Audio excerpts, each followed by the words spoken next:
আপনি কি জানেন মদিনার একটি পাহাড় আছে যে পাহাড়কে ভালোবাসতেন স্বয়ং রসুল সাল্লাল্লাহু আলাইহি ওয়াসাল্লাম।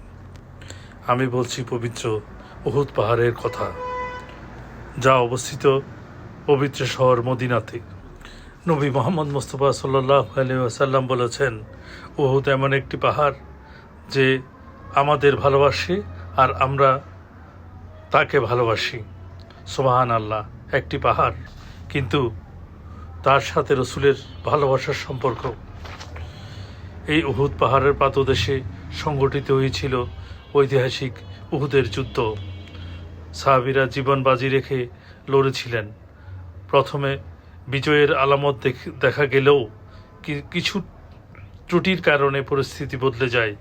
এই যুদ্ধে শহীদ হন প্রিয় চাচা হামজা ইবনে আব্দুল মুতাল্লিব রাদিয়াল্লাহু তাআলা, যাকে বলা হতো আসাদুল্লাহ, আল্লাহর সিংহ।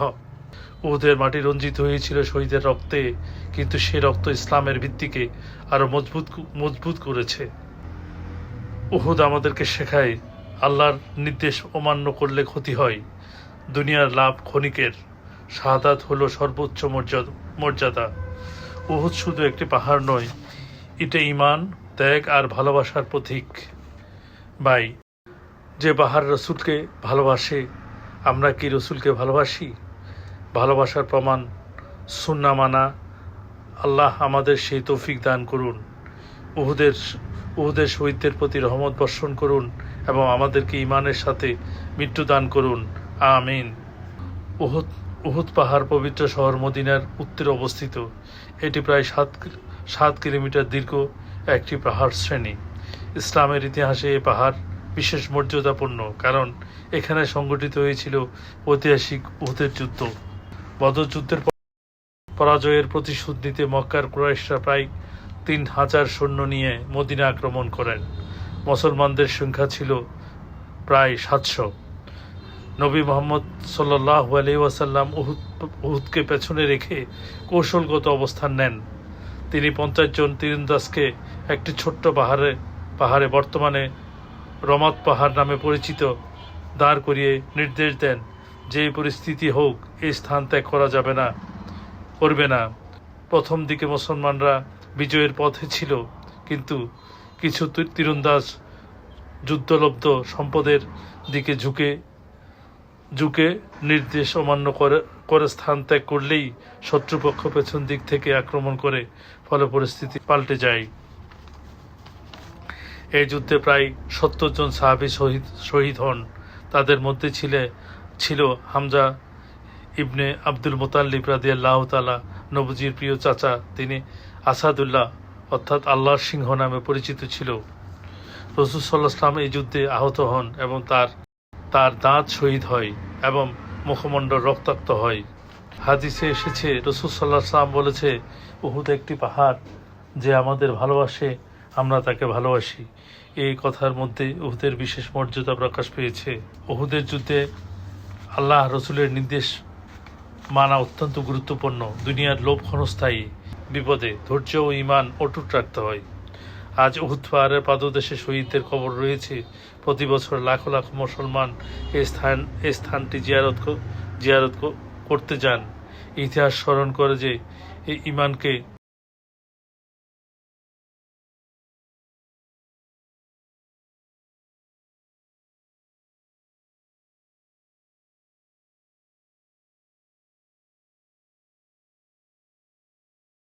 لنكونن من الخاسرين ربنا آتنا في الدنيا حسنة وفي الآخرة حسنة وقنا عذاب النار وقنا عذاب السكرة الموت وقنا عذاب القبر وقنا عذاب الحشر وقنا عذاب الصراط وقنا عذاب الميزان وقنا عذاب يوم القيامة إنك على كل شيء قدير রব্বুল আলামিন, তুমি আমাদেরকে ডেকে তোমার নবীর দেশে নিয়ে এসেছো। আল্লাহ, আমাদের কোনো যোগ্যতা ছিল না, আমাদের কোনো গুণ ছিল না, আমাদের কোনো ক্ষমতা ছিল না। আল্লাহ, তুমি নিয়ে এসেছো। আল্লাহ, যেখানে মুসলমানদের রক্ত করেছে, যেখানে জীবন দিয়েছে, শহীদের রক্তের ঘ্রাণ বের হয়। আল্লাহ আমরা সেখানে দাঁড়িয়ে শহীদদের জন্য মর্যাদার জন্য দোয়া করছি, শহীদদের মর্যাদা আরো তুমি বাড়িয়ে দাও। আমিন। আল্লাহ এই মর্যাদার সাথে আল্লাহ আমাদেরকে সম্পৃক্ত করে। আল্লাহ আমরা যারা এসেছি আমাদেরকে, আমাদের পরিবার পরিজন আত্মীয় স্বজন যারা দুনিয়ায় বেঁচে আছে, যারা দুনিয়া থেকে চলে গিয়েছে, আল্লাহ প্রত্যেককে কালকে আমাদের মাঠে আল্লাহ এই মর্যাদার অধিকারী হিসেবে কবুল মঞ্জুর করে নাও।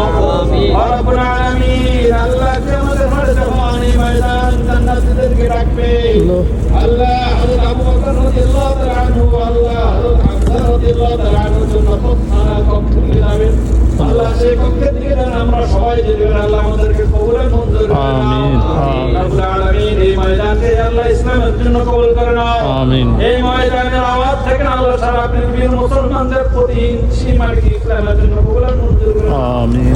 রব্বুল আলামিন আমাদের উমরা, আমাদের হাজ, আল্লাহ আমাদের জিয়ারত কবুল মঞ্জুর করে নাও। আমিন। আল্লাহ আমাদের জন্য সহজ করে দাও। আমিন। তাকাব্বাল মিন্না ইন্নাকা আনতাস সামিউল আলিম ওয়া তুব আলাইনা ইয়া মাওলানা ইন্নাকা আনতাত তাওয়াবুর রহিম ওয়ারহামনা বিরহমাতিকা ইয়া আরহামার রাহিমিন। আল্লাহ রসুল এই পাহাড়ের এখানে এই পাহাড়ে। দেখেছেন, জি। এখানে দাঁড়া করা দিয়েছেন। বলছে আমাদের যুদ্ধের জয় হোক পরাজয় হোক, আমাদের মাংসগুলো যদি ছোট টুকরা টুকরা করে খায় তোমরা এখান থেকে নড়বে না। কিন্তু যুদ্ধের প্রথম পর্যায়ে মুসলমানদের বদর যুদ্ধের স্পৃহায়